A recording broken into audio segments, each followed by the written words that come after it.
بولایت محمد و آل محمد اللہ الصلاة والسلام على أشرف الأنبياء والمرسلين وخاتم النبيين أبي القاسم محمد وأهل بيته الطيبين الطاهرين المعصومين المظلومين المنتجبين الذين أذهب الله عنهم الرجس وطهرهم تطهيرا ولعنة الدائمة على أعدائهم أجمعين من يوم ظلمهم إلى يوم الدين أما بعد فقد قال الله سبحانه وتعالى في كتاب المجيد وفرقان الحميد وقوله الحق بسم الله الرحمن الرحيم تبارك الذي بيده الملك وهو على كل شيء قدير الذي خلق الموت والحياة ليبلوكم أيكم أحسن عملا صلوات ارباب اعضاء قرآن مجید فرقان حمید سورہ ملک کی جن آیات کے پڑھنے کا شرف حاصل کیا، اللہ اس میں واضح اعلان کر رہا ہے تبارک الذی بیدہ الملک، بابرکت ہے وہ ذات جس کے قبضہ قدرت میں پوری کائنات کا کنٹرول ہے۔ الذی خلق الموت والحیات، وہ اللہ جس نے زندگی کو بھی خلق کیا، جس نے موت کو بھی خلق کیا۔ کیوں خلق کیا؟ لِيَبْلُوَكُمْ أَيُّكُمْ أَحْسَنُ عَمَلًا، اللہ دیکھنا چاہتا ہے تم میں سے کون اللہ کی بارگاہ میں احسن عمل کے ساتھ جاتا ہے۔ احسن عمل۔ سورہ ملک کی یہ آیت ہر کلمہ گو، ہر مومن کو پیغام دے رہی ہے کہ دیکھ جس طرح سے بھی تو زندگی گزار، لیکن اللہ نے تجھے بامقصد بھیجا ہے، بے مقصد نہیں بھیجا۔ کائنات میں جتنی بھی چیزیں بنانے والے ہوں، اگر کوئی فضول چیز بنا دے، بیکار چیز بنا دے اور بے مقصد بنا دے تو لوگ کہتے ہیں کہ یہ نادان ہے، ناسمجھ ہے، اس نے ایک فضول چیز بنائی ہے، ایک بیکار چیز ایجاد کی ہے جو کسی کے کام کی نہیں ہے۔ تو گویا معلوم ہوتا ہے عقل انسانی یہ فیصلہ کرتی ہے بیکار بے مقصد چیزیں پیدا کرنے والے نادان اور نہ سمجھ ہوتے ہیں۔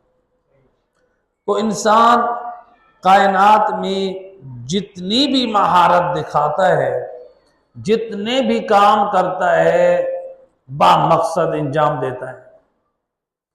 ایک کرسی بنانے والے نے بنائی ہے تو با مقصد بیٹھنے کے لیے، چھت بنائی گئی ہے تو کسی مقصد کے تحت کے لیے، پنکھا بنایا تو ہوا کے لیے، پانی خلق ہوا تو آب حیات بنا کر خلق کیا۔ کائنات میں ہر چیز کو اللہ نے کسی مقصد اور غرض کے لیے پیدا کیا۔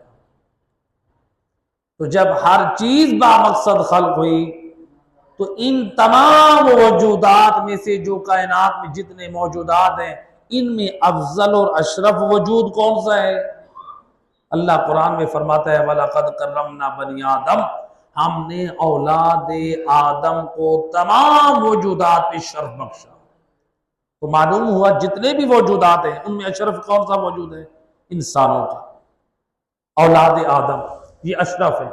تو جب کائنات کا ہر وجود با مقصد ہے تو جو اشرف المخلوق انسان ہے، کیا اللہ نے اس کو بے مقصد پیدا کیا ہے؟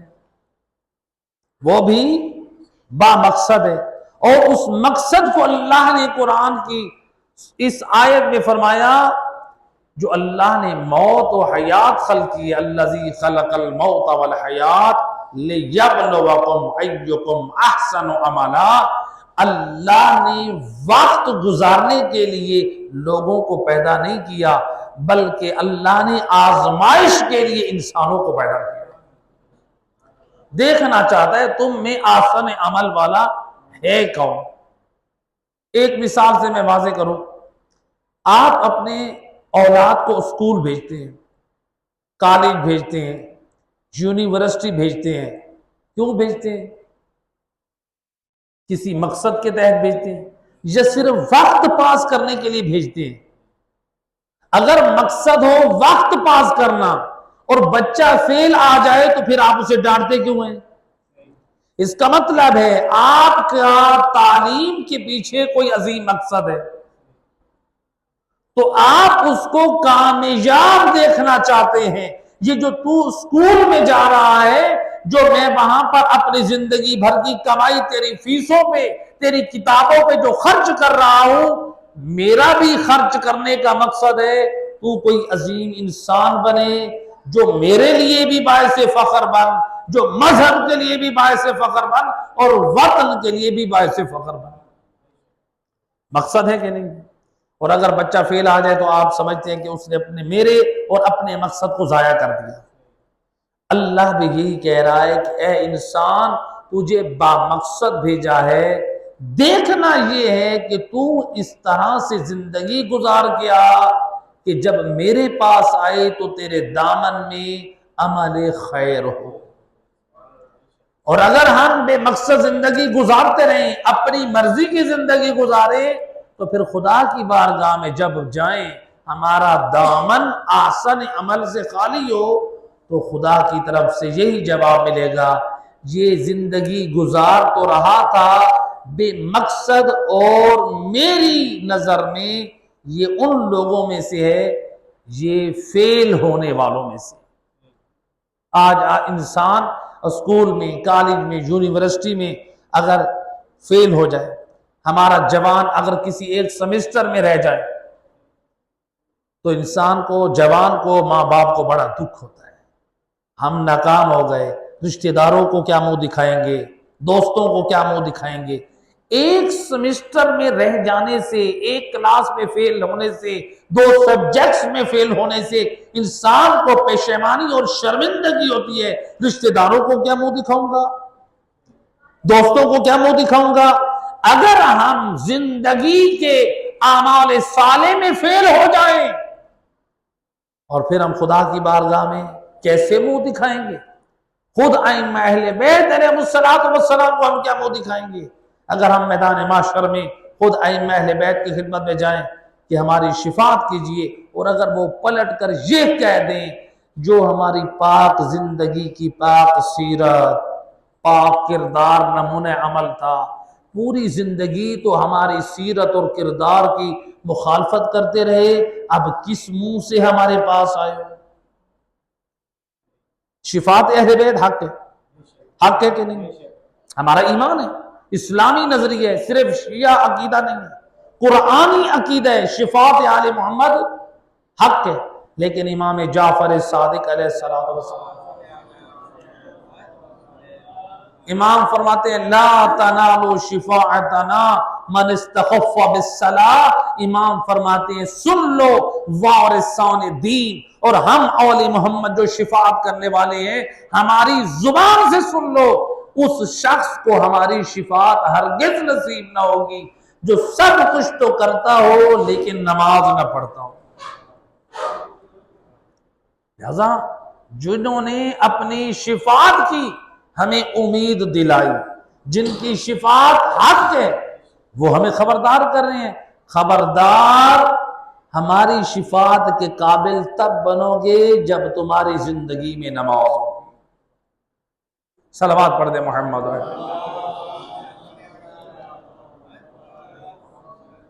لہذا نماز اس قدر اہم ہے، نماز کو معمولی نہ سمجھے۔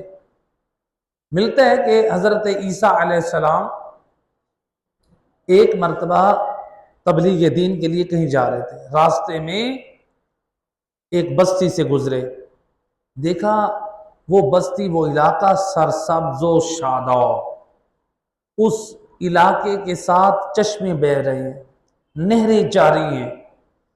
ایک مرتبہ حضرت عیسیٰ بھی ٹھہر گئے، اتنا سرسبز خوبصورت علاقہ، تو کیوں نہ یہاں پر تھوڑا ٹھہرا جائے۔ جب آپ گئے، اس بستی والوں نے نبی خدا کا بڑی شان سے استقبال کیا، با اخلاق لوگ ہیں، با کردار لوگ ہیں، نبی خدا کی تعظیم کرنے والے ہیں۔ اب جو نبی خدا پہلے علاقے کو دیکھ کر خوش ہوئے، افراد کا اخلاق اور کردار دیکھ کر وہ اور بھی زیادہ خوش ہوئے۔ صرف علاقہ اچھا نہیں ہے، علاقے میں رہنے والے بھی اچھے ہیں، وہ بھی با اخلاق اور با کردار ہیں۔ لہٰذا حضرت عیسیٰ علیہ السلام کچھ دن وہاں مہمان رہے، اس کے بعد وہاں سے رخصت ہوئے۔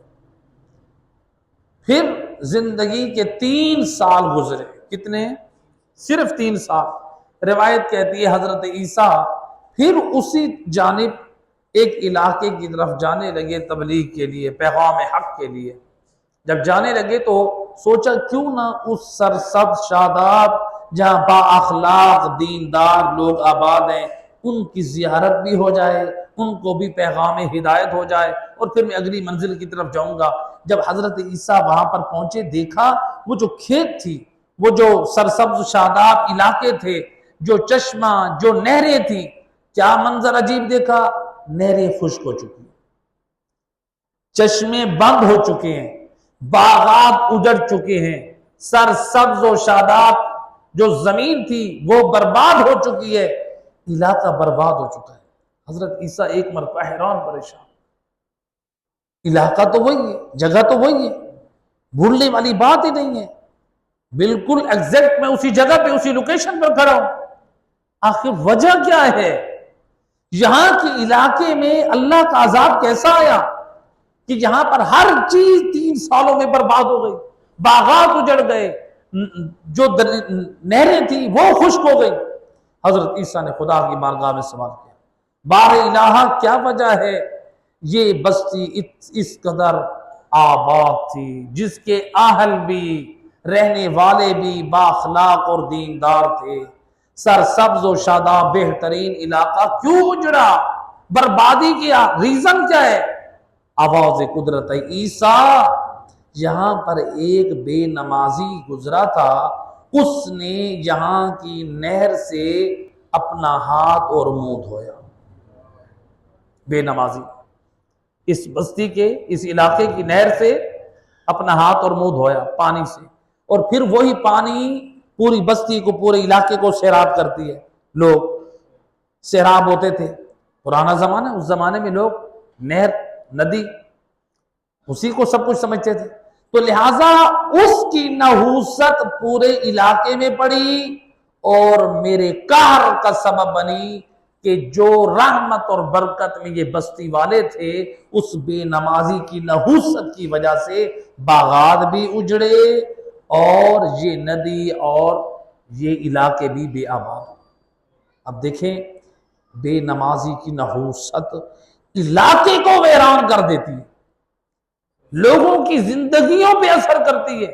آج ہمارا جوان، آج کے لوگ کہتے ہیں کہ ہم پریشان ہیں، ہم جتنا کماتے ہیں ہماری جو ہے سیونگ نہیں ہوتی، ہم جو کماتے ہیں ہمارے ہاں برکت نہیں ہے، ہمارے لیے لگتا ہے رزق کے دروازے بند ہو چکے ہیں۔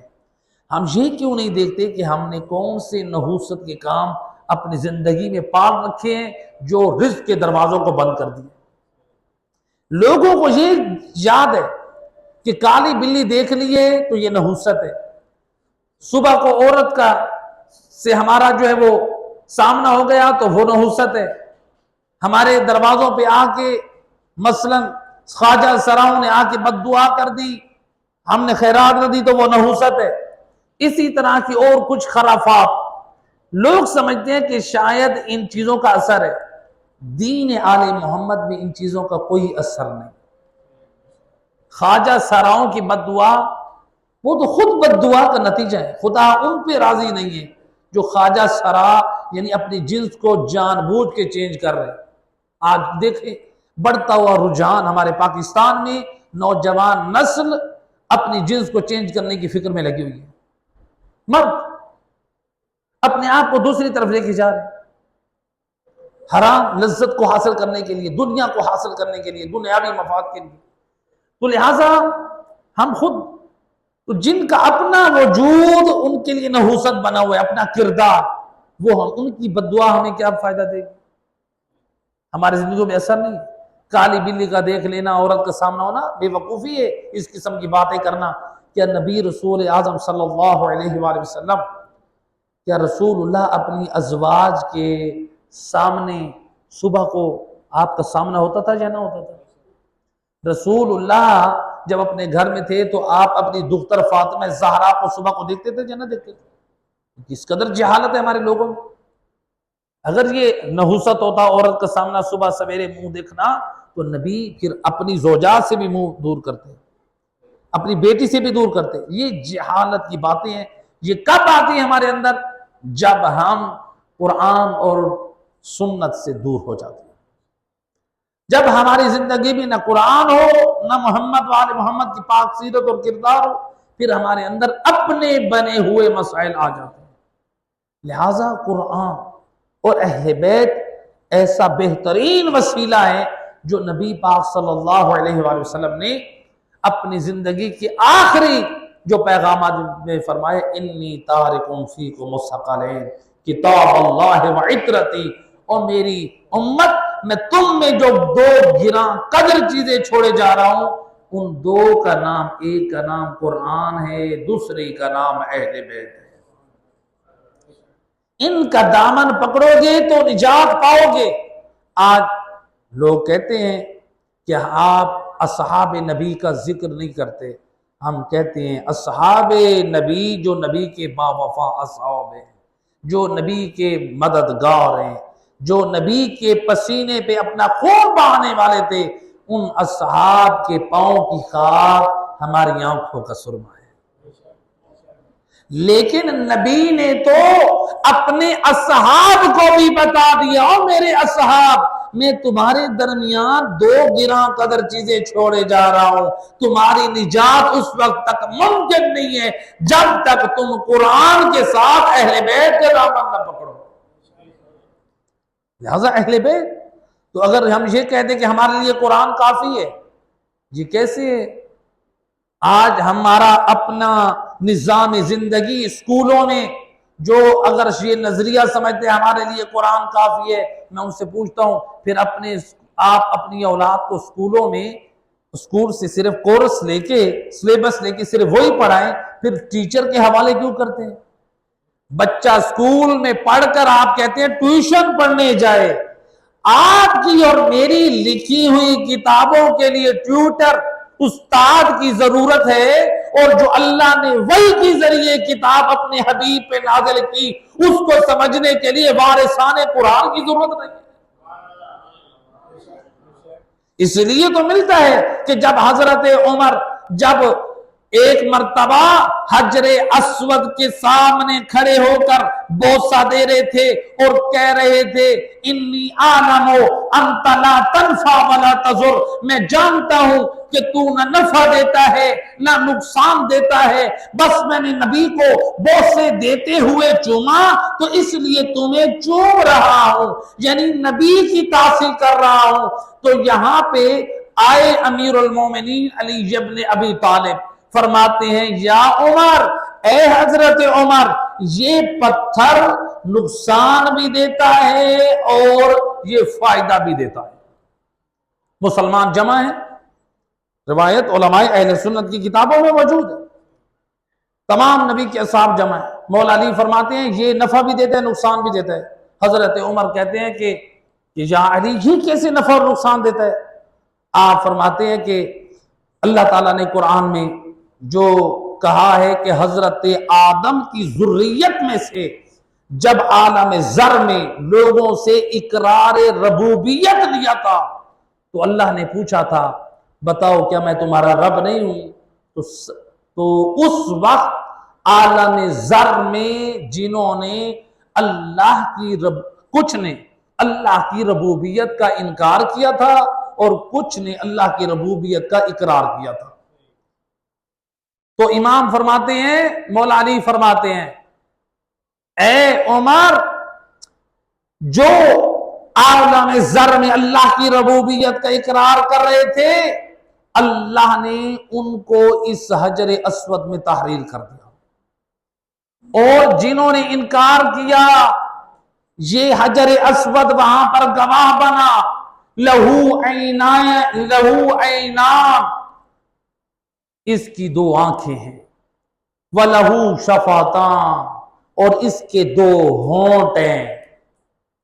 مولا علی کیا فرماتے ہیں؟ اس حجر اسود کی دو آنکھیں بھی ہیں اور دو ہونٹ ہیں۔ عالم ذر میں جنہوں نے اللہ کی ربوبیت کا اقرار کیا، جو آ کے حجر اسود کا بوسہ دیتے ہیں، یہ حجر اسود قیامت والے دن ان کے اس وعدے کی وفا کی گواہی دے گا، تو جب گواہی دے گا تو گویا یہ حجر اسود اس کو فائدہ دے گا، اور جو اس کا بوسہ نہیں دے گا تو یہ اس کے حق میں گواہی نہیں دے گا، تو یہ پتھر اس کے لیے کیا ہوا؟ یہ نقصان ہوا۔ تو جب حضرت عمر نے یہ سنا کہ وارث قرآن علی ابن ابی طالب قرآن کی آیت سے مجھے یہ سمجھا رہے ہیں کہ یہ حجر اسود جو ہے یہ فائدہ بھی ہے نقصان بھی دیتا ہے، تو اس وقت مسلمانوں کے دوسرے خلیفہ کعبہ کے ساتھ کھڑے ہو کر اصحاب کے درمیان فرماتے ہیں، ما ابقانی اللہ فی ارض لست فیہا یا ابا الحسن، خدا اس زمین پر مجھے زندہ نہ رکھے جہاں پر مشکل کشائی کے لیے آپ جیسا امام علی نہ ہو۔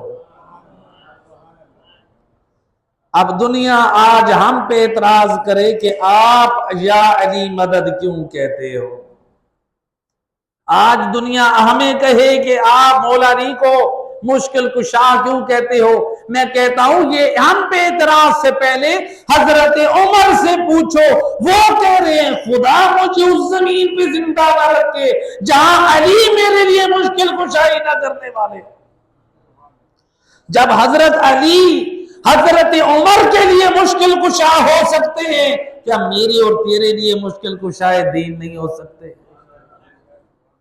تو ہم نے تو کبھی بھی اس جملے کی وضاحت کر دیں، ہم نے کبھی بھی، آج ہم پہ الزام لگاتے ہیں، ہم نے کبھی بھی مولا علی کو اللہ سمجھ کر نہیں پکارا، ہم نے رب سمجھ کے نہیں پکارا، ہم نے علی کو پکارا ہے بطور وسیلہ، اللہ کا ولی سمجھ کے پکارا۔ صلوات پڑھ دے محمد مولا اللہ صلی اللہ علیہ۔ لہذا اللہ قرآن میں ہمیں واضح پیغام دے رہا ہے کہ اے لوگو، اللہ نے تمہیں آزمائش کے لیے خلق کیا، الذی خلق الموت والحیاء لیبلوکم ایکم احسن عملا۔ اللہ دیکھنا چاہتا ہے تم میں سے موت و حیات کو خلق کر کے، اللہ کیا دیکھنا چاہتا ہے؟ احسن عمل۔ تو لہٰذا موت اور زندگی کا فلسفہ کیا ہے، خود قرآن کی آیت نے بتایا کہ اللہ تمہیں اعمال صالح کے ذریعے سے آزمانا چاہتا ہے، دیکھنا چاہتا ہے۔ اگرچہ بعض روایات میں یا بعض جوابات اس کے اور دیے گئے کہ اللہ نے ہمیں کیوں خلق کیا، موت کو اللہ نے کیوں خلق کیا۔ ایک اس کا جواب یہ ہے، پہلا جواب خود قرآن نے دیا، موت و حیات کو خلق کرنے کی غرض اور مقصد کیا تھا؟ اللہ آزمائش کرنا چاہتا ہے کہ کون نیک اعمال کے ساتھ آتا ہے، احسن عمل کے ساتھ۔ دوسرا جواب یہ ہے کہ اللہ نے موت کو کیوں خلق کیا، اس کا جو سبب، اس کا جو ریزن ہے وہ یہ تھا، اگر موت خلق نہ ہوتی تو پوری دنیا میں ہر طرف ظلم ہی ظلم ہوتا، قتل عام ہوتا، زنا عام ہوتا، چوریاں ڈکیتیاں عام ہوتی، بد امنی عام ہوتی، بے دینی عام ہوتی، دین خدا کو پامال کیا جاتا، ہر طرف گناہ ہی گناہ ہوتے۔ موت کو رکھ کے خوف دلوں میں بٹھا دیا. تم جتنے زنا کر لو، تم جتنی شرابیں پی لو، تم جتنے جوئے کھیل لو، تم جتنی نمازیں چھوڑ دو، تم جتنے روزے چھوڑ دو، تم لوگوں کا حق کھا لو، اینڈ موت ہے. تمہیں قبر میں بھی حساب دینا ہے، تمہیں قیامت والے دن بھی حساب دینا ہے. گویا قبر اور آخرت کو یاد کرانے کے لیے موت کو رکھ کے بتا دیا جتنی کرنی ہے کر لے، تمہیں مرنا ہے اور حساب دینا ہے. حساب دینا ہے. لہذا اپنے ساتھ اعمال لے کر جا جو تجھے آگے کام دیں. ایسا نہ ہو. اللہ تعالیٰ تو قرآن میں فرما رہے ہیں وَتَزَوَّدُوا فَإِنَّ خَيْرَ الزَّادِ التَّقْوَىٰ، زاد راہ لے کر آؤ، خالی ہاتھ نہ آؤ، اور بہترین زاد راہ تقوی الہی. تو ہم لوگ کہتے ہیں کہ ہم نے تیاری کر لی. اکثر لوگ کہتے ہیں ہم کفن لے کر آئے. مثلا ہمارے برادران اہل سنت اکثر وہ مدینے پاک سے یا جدہ سے مکہ سے کفن لے کر آتے ہیں. وہ بھی کعبہ کو اور مقدس مقامات کو مس کر کے آتے ہیں کہ ہمارے پاس کفن ہو. اچھی بات ہے، اسلام کہتے ہیں کفن رکھیں. خود امام زین العابدین علیہ السلام اللہم صلی علی امام فرماتے ہیں جو کفن رکھتا ہے وہ غافل لوگوں میں شمار نہیں ہوتا. کیوں؟ وہ پھر دین پر عمل کرنے کی کوشش میں رہتا ہے. کفن لے کے رکھنا چاہیے. لیکن برادران اہل سنت کفن لے آتے ہیں. مثلا مکہ اور مدینے سے ہمارے برادران اہل تشیع شیعہ حضرات لے آتے ہیں، مثلا کربلا اور نجف سے یا ایران سے بھی لے آتے ہیں. تو مقدس مقامات پہ مس کرتے ہیں. مقصد کیا ہوتا ہے؟ مقصد یہ ہوتا ہے کہ ایک پاک جگہ سے، زیارات والی جگہ سے کفن لے کر آئے جو ہمارے لیے متبرک بنے. اور جو ہم لوگ کفن لے کر آتے ہیں، برادران اہل سنت اکثر کویشچن کرتے ہیں، سوال کرتے ہیں، چونکہ بہت سارے اہل سنت موجود بھی ہیں، کہ آپ لوگوں کے کفن پہ کیا لکھا ہوتا ہے؟ تو ہمارے جو کفن ہوتا ہے، جو دیا جاتا ہے، اس پہ دعائے جوشن کبیر لکھی ہوتی ہے جس میں اللہ کے 1000 نام ہیں. اور مولا علی نے اپنے کفن پہ وہ دعا لکھی اور امام حسن کو وصیت کی. خود بھی لکھنا اور اپنے چاہنے والوں کو بھی پیغام دے دینا. تو ہم اپنے کفن پہ دعائے جوشن کبیر لکھتے ہیں مولا علی کی اس سیرت پہ عمل کرتے ہوئے. یقیناً مولا علی اپنی طرف سے نہیں، نبی کے علم کی روشنی میں عمل انجام دیتے. اس لیے کہ نبی نے فرمایا تھا انا مدینۃ العلم وعلی بابھا. دنیا والوں سن لو، میں علم کا شہر ہوں اور علی اس کا دروازہ ہے. آج دنیا ہم سے پوچھتی ہے کہ آپ مولا علی کی عظمت اور شان کو بڑھ چڑھ کر بیان کرتے ہیں. ہم کہتے ہیں ہمیں بتاؤ نبی نے اپنی زبان وحی سے اپنے علم کا وارث علی کے علاوہ کسی اور کو بتایا ہے تو ہم اس کے دروازے میں جاتے ہیں. ہمیں تو دنیا میں یہی نظر آیا ہے، جب بھی مسلمانوں کو، جب بھی دنیا والوں کو کوئی مشکل پیش آئے ہے دروازہ علی ابن ابی طالب. اس لیے تاریخ گواہ ہے 70 مرتبہ کم سے کم حضرت عمر نے اپنی زندگی میں کہا لولا علی لہلک عمر، اگر علی میری مشکل کشائی نہ کرتے میں ہلاک ہو جاتا. حضرت عمر مسلمانوں کے دوسرے خلیفہ اور امام اعظم حضرت ابو حنیفہ، علماء اہل سنت نے بڑی دیانتداری سے یہ جملہ نقل کیا کہ حضرت ابو حنیفہ اپنی زندگی میں کہا کرتے تھے لولا السنتان لہلک النعمان، اگر میں نے 2 سال امام علی کے فرزند جعفر صادق کی خدمت میں نہ گزارے ہوتے میں ہلاک ہو جاتا. کون کہہ رہے ہیں؟ حضرت ابو حنیفہ. دیکھیں پہلی حقیقت حضرت عمر نے تسلیم کی، اگر علی مشکل کشائی نہ کرتے میں. اور اب حضرت ابو حنیفہ کیا کہتے ہیں؟ اگر علی کا بیٹا جعفر صادق 2 سال اس کی زندگی میں نہ گزارے ہوتے میں کیا ہو جاتا؟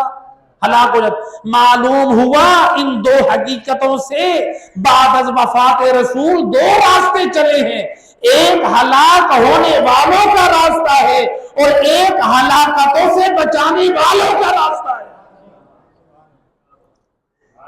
تو لہذا حضرت عمر اپنی زبان سے بول کے کہہ رہے ہو دنیا والوں، خبردار دروازہ علی نہ چھوڑنا جب میرا گزارا علی کے بغیر نہیں ہے،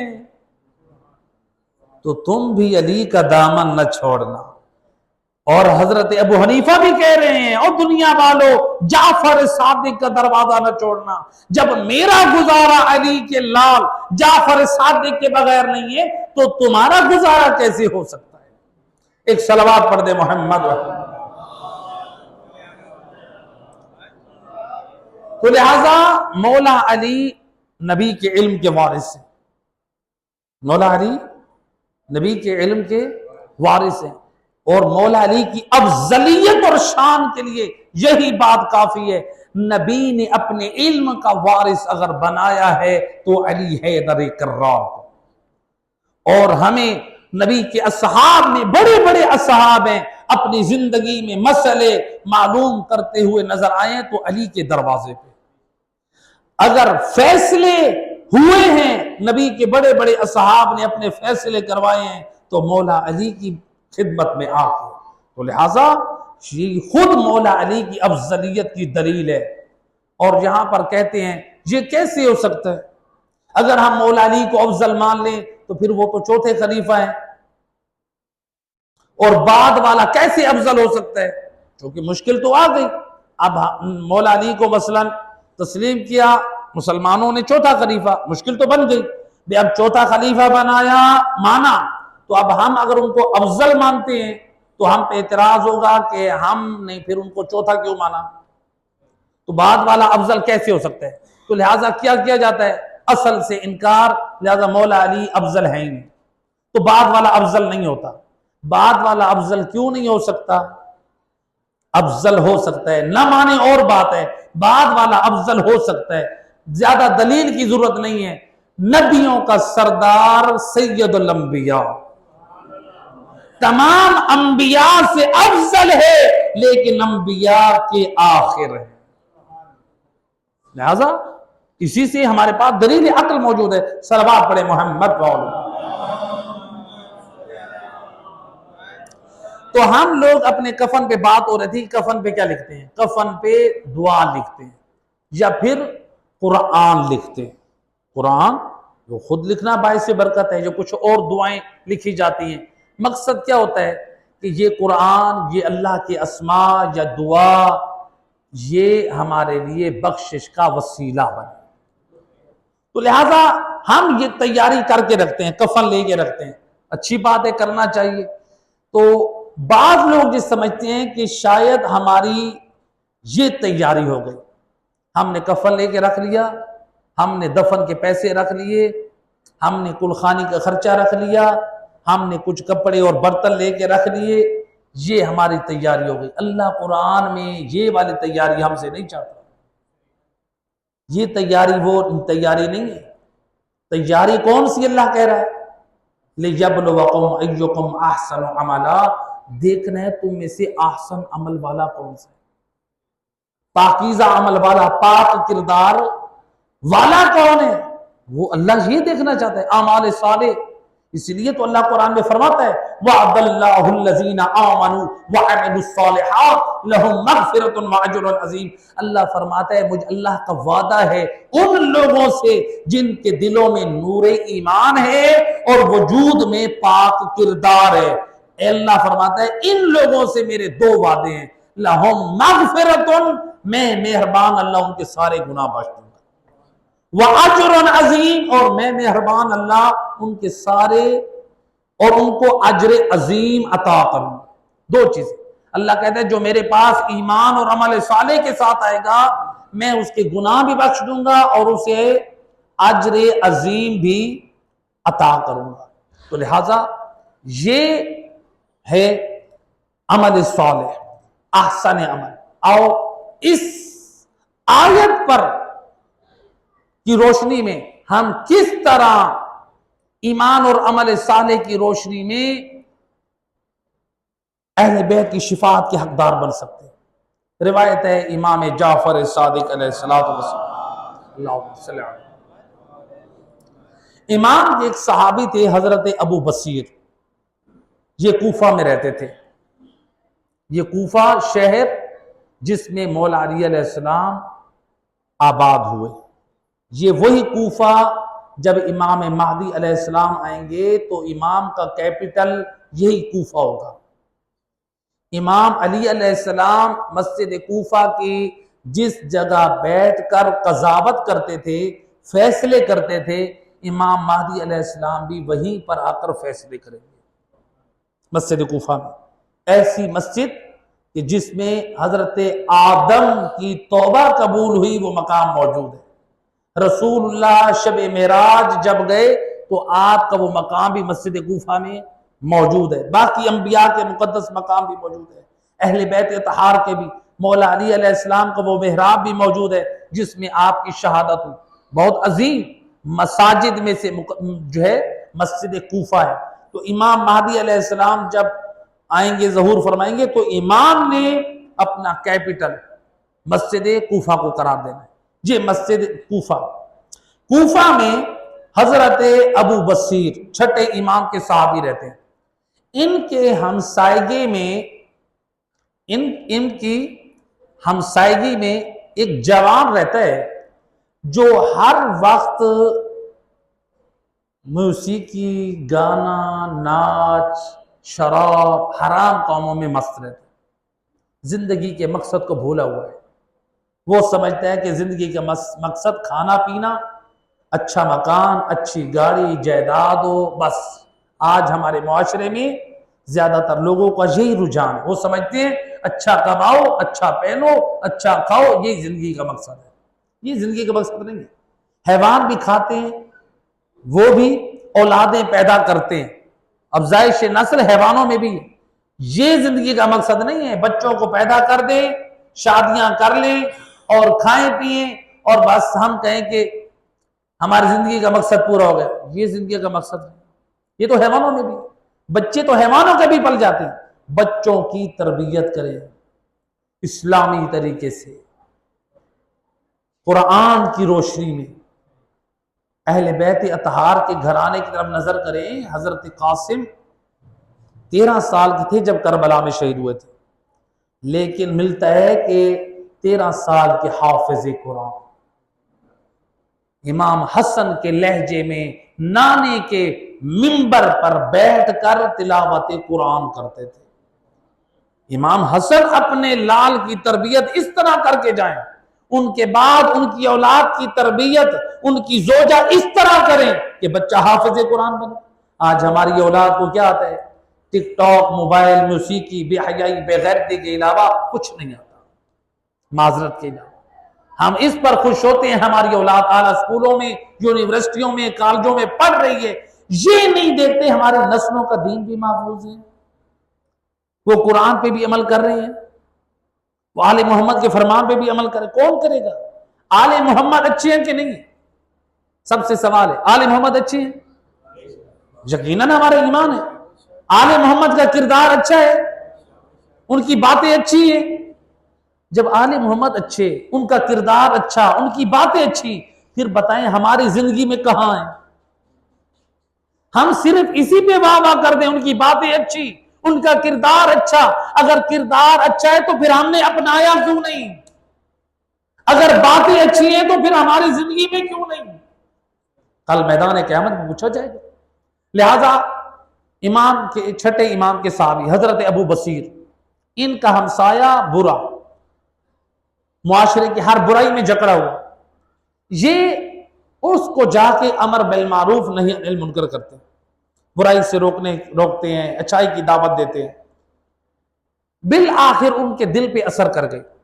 ایک دن وہ ان کے پاس آئے، کہتے ہیں کہ اے ابو بصیر، مجھے یہ بتاؤ اگر میرے اتنے بڑے بڑے جرائم اور گناہ ہیں، اگر میں ان سے سچے دل سے توبہ کر لوں، یہ بتاؤ کیا وارث دین امام جعفر صادق مجھے قبول کر لیں گے؟ میں نے زنا کیے، شرابیں کی، پی، حرام مال کھایا، سارا جو گناہ کیا میری معافی ہے؟ اللہ! ابو بصیر کہتے ہیں کہ میں وارث دین سے پوچھ کے بتاؤں گا، یہ فیصلہ میرے ہاتھ میں نہیں۔ کہتے ہیں کہ میں گیا حج بیت اللہ کی زیارت میں، واپس آیا مدینہ میں نے کہا کہ فرزند رسول میرا ایک ہمسایہ ہے، بد کردار اور بد عمل ہے، اب وہ توبہ کا دروازہ کھولنا چاہتا ہے، آپ کے وسیلے سے توبہ کرنا چاہتا ہے، کہتا ہے میرے لیے کوئی بخشش کا راستہ ہے؟ امام صادق زبان عصمت سے وارث جنت امام فرماتے ہیں، یا ابا بصیر قل لہو، اے ابو بصیر اپنے اس پڑوسی کو جا کر کہہ دو کہ جعفر ابن محمد فرماتے ہیں دع ما انت علیہ، جتنی تیری زندگی میں گناہ اور گمراہیاں بدعملیاں ہیں ان سب کو چھوڑ دے، میں وارث جنت امام تیری جنت کا ضامن، گناہ تو چھوڑ، تیری جنت کا ضامن میں ہوں۔ ابو بصیر کہتے ہیں میں مدینہ واپس آیا، سارے لوگ میری زیارت کو آئے تھے، جب وہ واپس جانے لگے میں نے اس جوان کو روکا، رک تیرے لیے پیغام لایا، کہا کہ اے جوان، امام جعفر صادق علیہ السلام نے ایک پیغام دیا ہے، فرماتے ہیں دع ما انت علیہ عزم لک جنہ، اے جوان اپنی زندگی کی تمام برائیاں اور بد کرداریوں کو اپنی زندگی سے نکال کر پاک کردار کا مالک تو بن، تیری جنت کا ضامن میں جعفر صادق۔ وہ کہتا ہے باللہ علیک، اے ابو بصیر تجھے اللہ کی قسم بتا کہ یہ امام صادق نے کہا ہے؟ کہتے ہیں میں نے قسم اٹھائی، کہا بس کافی ہے، تو نے قسم اٹھا کے بتا دیا، وارث جنت امام نے میری بخشش کی ضمانت دے دی۔ ابو بصیر کہتے ہیں اب یہ جوان گیا، اس نے کیا کیا؟ توبہ اس طرح سے کی جیسے کرنی چاہیے۔ ہم لوگ کیا کرتے ہیں؟ گناہوں کے بعد توبہ کرنے کے لیے کہتے ہیں استغفر اللہ ربی واتوب الیہ، کافی بس نا، توبہ کیسے کرنی ہے؟ جن لوگوں کا مال کھا کر بیٹھے ہیں ان کو واپس کریں، جو نمازیں رہ گئی ہیں وہ مکمل کریں، جو روزے رہ گئے وہ مکمل کریں، جو حج ذمے ہے وہ ادا کریں، جو زکوٰۃ ہمارے ذمے رہ گئی وہ ادا کریں، جو خمس ہے وہ ادا کریں، جو واجبات رہ گئے نامکمل ان کو مکمل کریں، ان کو جاری رکھیں، یہ پھر اور ساتھ ساتھ خدا سے مغفرت کی دعا کریں، یہ پکی توبہ ہے۔ اس نے بھی یہی کیا، اس جوان نے جا کر لوگوں کو مال جو دینا تھا دیا، خدا کی راہ میں جو باقی سارا خرچ کر دیا، نماز روزہ دین کی پابندی کرنے لگا۔ اب اس نے پیغام بھیجا حضرت ابو بصیر کو، ابو بصیر گئے، دروازہ کھولا تو دیکھا وہ جوان دروازے کے پیچھے کھڑا ہے، کہتے ہیں ابو بصیر میں نے سارا مال راہ خدا میں تقسیم کر دیا۔ اللہ، ایسی توبہ ہونی چاہیے۔ اب میرے بدن پر لباس نہیں ہے، ابو بصیر گئے محلے علاقے سے سارا لباس کپڑے برتن سارے حلال انہوں نے سارا جمع کیا، اس جوان کے گھر پہنچایا۔ اب یہ دن بدن بستر مرض پہ آ گیا، توبہ استغفار، بس مجھے وارث دین نے، وارث جنت امام نے میری جنت کی مجھے ضمانت دے دی۔ اب یہ ابو بصیر اس کی زیارت کے لیے جاتے رہتے۔ ایک دن ایک جوان آیا، آ کر کہتے ہیں یا ابا بصیر جلدی آؤ تمہارا ہمسایہ بلا رہا ہے۔ ابو بصیر کہتے ہیں جب میں وہاں پر پہنچا میں نے دیکھا کہ وہ غشی کے عالم میں، بے ہوشی کے عالم میں اس کے سرہانے بیٹھا، کچھ دیر میں اس کی آنکھ کھلی، اس جوان کی کیا کھلی؟ آنکھ کھلی، جو بے ہوش پڑا تھا، آنکھ کھلی اور ایک جملہ کا یا ابا بصیر قد وفا صاحبک لی بالجنہ، اے ابو بصیر تیرے امام برحق نے جنت سے کیا ہوا وعدہ وفا کر دیا۔ اللہ اکبر، جو امام نے جنت کا وعدہ کیا تھا وہ پورا کر دیا۔ ابو بصیر کہتے ہیں یہ جملہ کہہ کے وہ اس دنیا سے رخصت ہو گئے۔ جب میں مدینہ پہنچا، امام کی دہلیز میں ابھی ایک قدم رکھا، امام اپنے کمرے میں اندر بیٹھے تھے، امام کی مجھ پر نگاہ نہ پڑی، امام نے اندر کمرے سے بیٹھ کر کہا یا ابا بصیر قد وفینا لصاحبک، اے ابو بصیر تیرے پڑوسی سے جنت کا کیا ہوا وعدہ پورا کر۔ آل محمد چاہتے ہیں باکردار بن جاؤ، ہم تمہاری جنت کے ضامن ہیں، خوش نصیب ہیں۔ لہٰذا اللہ ہمیں دیکھنا چاہتا ہے کیا؟ لِيَبْلُوَكُمْ أَيُّكُمْ أَحْسَنُ عَمَلًا، اللہ دیکھنا چاہتا ہے تم میں سے احسن عمل والا کون ہے۔ بہترین عمل والا۔ اللہ یہ نہیں کہہ رہا کہ میں تم میں زیادہ عمل والا دیکھنا چاہتا ہوں، احسن عمل خلوص کے ساتھ انجام دیا جانے والا ہو، ریاکاری نہ ہو، لوگوں کو دکھانے کے لیے نہ ہو کہ لوگ کہیں کہ ماشاءاللہ یہ تو بڑا نمازی ہے، یہ نیت نہ ہو، لوگوں کو دکھانے کے لیے ہم نیازوں کی دیگیں چڑھا دیں، نہ، خلوص سے تھوڑا اہتمام کریں، خلوص سے کریں، ریاکاری نہ ہو۔ صلوات پڑھ دیں محمد رسول اللہ۔ لہذا اس دین کو بچانے کے لیے آل محمد نے بڑا خرچ کیا ہے۔ اجرکم علی اللہ عزادارو، زہرا کا لال حسین سب کچھ لٹا بیٹھا تو اس دین خدا کے لیے۔ روایت کہتی ہے جب میدان کربلا میں زین پہ جب حملے ہو رہے تھے، ہر طرف سے تیر چل رہے ہیں۔ شیخ مفید ہمارے مذہب کے بڑے محقق عالم گزرے ہیں، وہ کہتے ہیں عزادارو امام حسین پر اتنے تیر برسائے گئے، آپ کے بدن کا کوئی حصہ تیر سے خالی نہ تھا۔ اجرکم علی اللہ۔ آج دنیا کہتی ہے آپ زہرا کے لال حسین پہ اتنا کیوں روتے ہیں؟ ہم انہیں یہی کہتے ہیں ذرا ہمیں بتائیں تو صحیح، اگر کوئی مسلمان کلمہ گو، اگر کوئی بے دردی سے مارا جائے، اگر کسی مسلمان کا ایکسیڈنٹ ہو، اس کے اوپر سے گاڑی گزر جائے، بے دردی سے مارا جائے تو دنیا افسوس کر کے روتی ہے۔ ہائی ایک عام مسلمان مارا جائے بے دردی سے تو اس پہ تو مسلمان آنسو بہائیں، اور جو نبی کا نواسا، وہ اللہ کے دین کی بقا کے لیے وہ کربلا میں اولاد کو بھی قربان کر رہا ہے، اور جو خود کو بھی قربان کر رہا ہے، اس پر ظالموں نے اتنے تیر چلائے کہ امام کے بدن کا کوئی حصہ تیر سے خالی نہ رہا۔ اجرکم علی اللہ۔ لیکن ایک جنازہ تاریخ میں امام حسن کا بھی تھا کہ جو امام کے جنازے پہ 70 تیر لگے، لیکن میں کہوں گا آقا آپ کے جنازے پہ تیر لگے لیکن حسین وہ مظلوم ہے، اور جس کا جنازہ تیروں پہ ہے۔ اجرکم علی اللہ زادارو، ہے زہرا کا لال، ہے جب زین سے زمین پر اترا، روایت کہتی ہے اب میرے آقا کی طرف حملہ کرنے والوں کی تعداد بڑھی، ہے امام کبھی اٹھتے ہیں تو کبھی گرتے ہیں، علماء نقل کرتے اس کی وجہ یہ تھی اور حسین مظلوم خود کو سنبھالتے، لیکن کبھی کوئی ملعون آ کر نیزے کی علی مارتا، اور کبھی کوئی ملعون تلوار کا وار کرتا، اور کبھی کوئی ملعون جسارت کرتا۔ ایک وقت وہ بھی آیا جب حسین سجدے میں ہے، الشمرلین نے جسارت کرتے ہوئے کیا کیا؟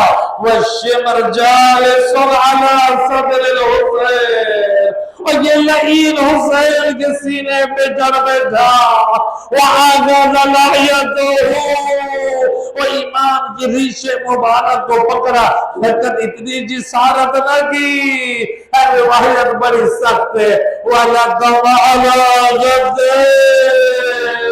اور رخساروں پہ جسارت کی، اور جہاں مصطفیٰ بوسے دیا کرتے تھے، اور جہاں ماں میں زہرا بوسے دیا کرتی تھی۔